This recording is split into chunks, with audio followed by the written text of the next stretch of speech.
अभी एक मिनट पापा, एक मिनट। जन्माष्टमी के पर्व पर मेरे तरफ से सभी हमारे प्रदेशवासियों को हृदय की गहराइयों से बहुत बहुत बधाई। भगवान श्री कृष्ण के दिखाए हुए रास्ते पे हम लोग सब चलें। कल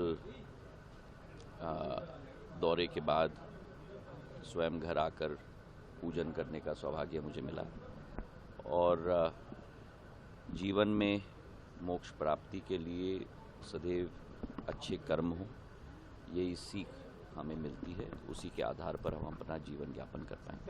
G20 के लिए विदेशी मेहमान भारत आ रहे हैं। G20 तो आपका प्रश्न क्या है? किस तरह की तैयारियां हैं, कैसे देखता है भारत तमाम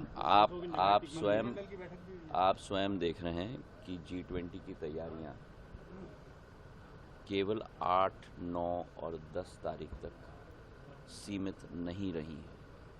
यह पूरा वर्ष भारत की अध्यक्षता, G20 की अध्यक्षता का वर्ष रहा है और प्रधानमंत्री जी ने स्वयं एक एक कार्यक्रम में रुचि लेकर, जो पूर्व में अंतर्राष्ट्रीय कार्यक्रम भारत में केवल राजधानी मुंबई और 2-3 और शहरों तक सीमित होती थी, 52 शहरों में इस बार कार्यक्रम हुए, जिस पर हमें बहुत गर्व है। उन 52 शहरों में ग्वालियर भी शामिल है। B20 का कार्यक्रम पिछले हफ्ते हमने ग्वालियर में ही आयोजित किया था और अब इसकी अंतिम श्रेणी तक हम लोग पहुंच चुके हैं, जहां विश्व के राष्ट्रपति एवं प्रधानमंत्री आखिरी 3 दिवसीय बैठकों के लिए भारत में उपस्थित होंगे। अमेरिका से लेकर, फ्रांस से लेकर, यूके से लेकर एक एक देश, ब्राज़ील हो, इंडोनेशिया हो, सभी के राष्ट्रपति और प्रधानमंत्री आज भारत आने वाले हैं 7 की रात को और कल से कार्यक्रम शुरू होगा। हमारा मंडपम, एग्जीबिशन हॉल और मीटिंग सेंटर भी पूर्ण रूप से सजा धजा हुआ है।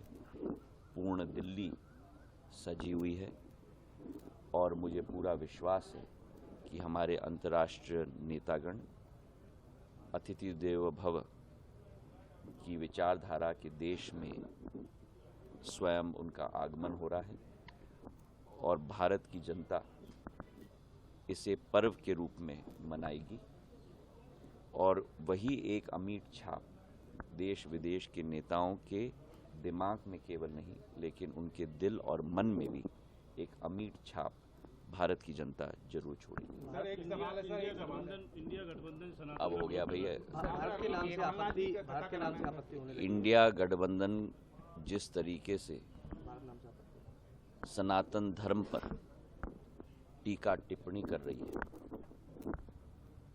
जिस तरीके से अनुचित और जितनी भी हम निंदा करें वो कम होगा। उनका कहना है कि सनातन धर्म का विनाश होना चाहिए, सनातन धर्म पूर्ण रूप से नष्ट हो जाना चाहिए। यही है इंडिया गठबंधन का असली चेहरा, जो मध्य प्रदेश की जनता और देश की जनता के समक्ष मैं रखना चाहता हूं। ये एक गुट 28 दलों की देश को विनाश के पथ पे ले जाने के लिए, सनातन धर्म को नष्ट करने के लिए, भ्रष्टाचार व्यापक करने के लिए, तुष्टीकरण व्यापक करने के लिए, यही इनका असली चेहरा है। बहुत बहुत धन्यवाद। चलिए बहुत बहुत बहुत धन्यवाद।